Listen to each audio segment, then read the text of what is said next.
Hi friends, we're reading Madeline.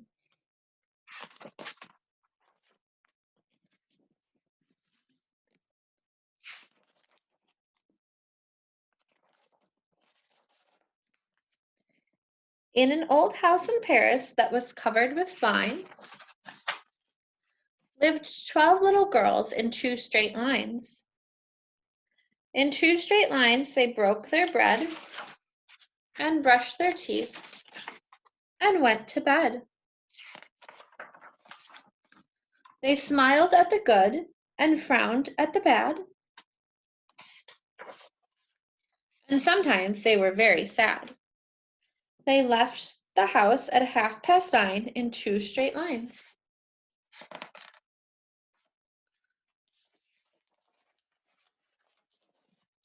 In rain or shine. The smallest one was Madeline. She was not afraid of mice. She loved winter, snow, and ice. To the tiger in the zoo, Madeline just said pooh-pooh. And nobody knew so well how to frighten Miss Clavel.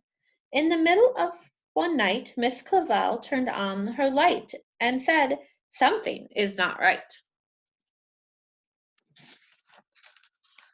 Little Madeline sat in bed and cried. Her eyes were red. And soon after Dr. Cohen came, he rushed out to the phone.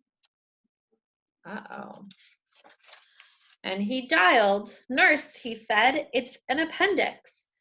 Everybody had to cry. Not a single eye was dry. Madeline was in his arms, in a blanket, safe and warm.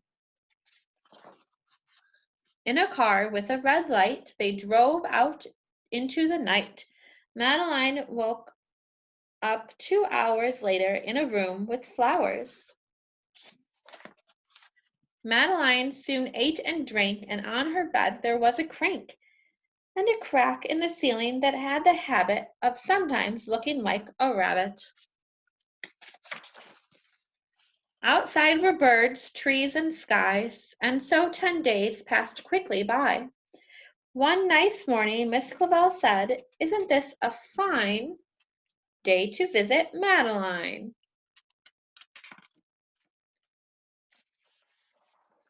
"Visitors from 2 to 4, read a sign outside her door, tiptoeing with solemn faces, with some flowers and a vase. In they walked and then said, "Ah," when they saw the toys and candy and the dollhouse from Papa. But the biggest surprise by far, on her stomach was a scar. "Goodbye," they said, "we'll come again." And the little girls left in the rain. They went home and broke their bread, brushed their teeth, and went to bed. In the middle of the night, Miss Clavel turned out the light and said, "Something is not right." And afraid of a disaster, Miss Clavel ran faster and faster. She said, "Please, children, do tell me what is troubling you." And all the little girls cried, "Boo-hoo! We want to have our appendix out too." "Good night, little girls. Thank the Lord you are well, and now go to sleep," said Miss Clavel. And she turned out the light and closed the door, and that is all. There isn't any more. The end.